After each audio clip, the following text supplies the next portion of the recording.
Yo, what's going on guys, zKarmaa here and welcome back to another boring math video here in Borderlands 3. Today, I bring you guys another dedicated drop rates video. In these videos, we farm bosses for an extended period of time and gather data to find out the drop rates that we experience. This should give you an idea of what to expect when farming certain bosses. In this video, we are going to be taking a look at GenIVIV's drop rates. I farmed her 500 times on Mayhem 10, and along the way I gathered several pieces of data. These include the number of world drops, as well as the number of class mods and the number of artifacts within those world drops, the number of dedicated drops, and then obviously the number of each dedicated drop.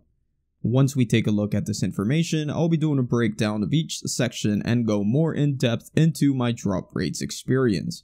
Then we will take a look at the drop rates from the Reflux shotgun, which is the most important part of this video, and this is actually one of the best weapons for mobbing in the entire game, and I think you guys will be interested in seeing what type of drop rates I got. And I will also show the specific variants that I got for the Reflux shotgun, which will be on screen as well. So before I get into this video, if you guys found it informative or helpful in some way, a like rating is always appreciated, and if you want to subscribe for more content like this, that'll be awesome as well. So anyways, without wasting any more of your time, let's just get straight into the results.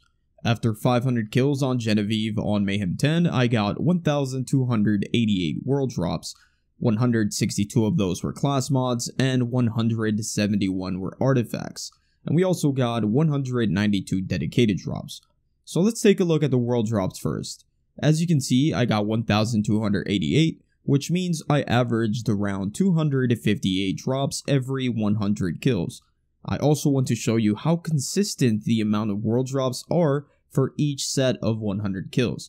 Here are the number of world drops I got every 100 kills. 240, 281, then 240, 264, and the final 500 kills we got 263. And as you can tell, the lowest was 240 and the highest was 281.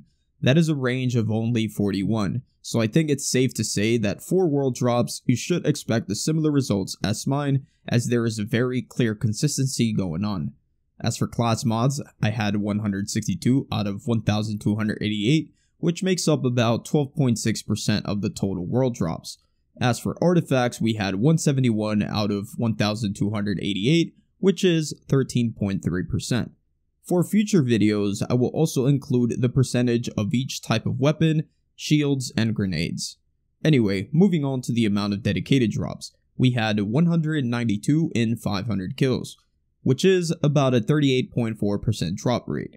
This is actually a very decent amount of dedicated drops. The only problem is, obviously, that there is 5 different dedicated drops for GenIVIV, which can really hurt your chances of getting exactly what you want. Although the spread of the dedicated loot chance is very consistent, if they reduce a loot pool, theoretically the individual drop rates will go up. So anyways, let's take a look at the specific dedicated drop rates. Out of the 192 dedicated drops, I had 43 polybius shotguns, 40 10 gallons, 27 messy breakups, 44 hunter seekers, and 38 reflux. And as you can see, the dedicated drop chance for each one of these is pretty consistent, most of them between 7.5 and 9%. The only one that was a little low here was the messy breakup shield, which dropped at a rate of 5.4%. This could point to a weighted system within the files that makes some dedicated drops more rare than others, or it could just be bad RNG for the dedicated drop to roll as this shield. So anyways, let's take a look at the more important part of the information, the reflux. So I had 38, which gives me a 7.6% drop rate.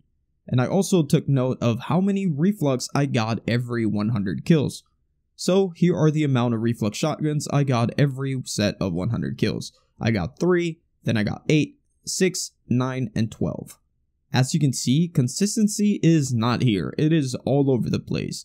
If it wasn't for the final 200 kills, the drop rates would have been a lot lower. Normally with other bosses, this drop rate is way more consistent. Like imagine if you had bad RNG at the start like I did and only get 3 reflux shotguns in 100 kills. I was on PC and I was absolutely losing it.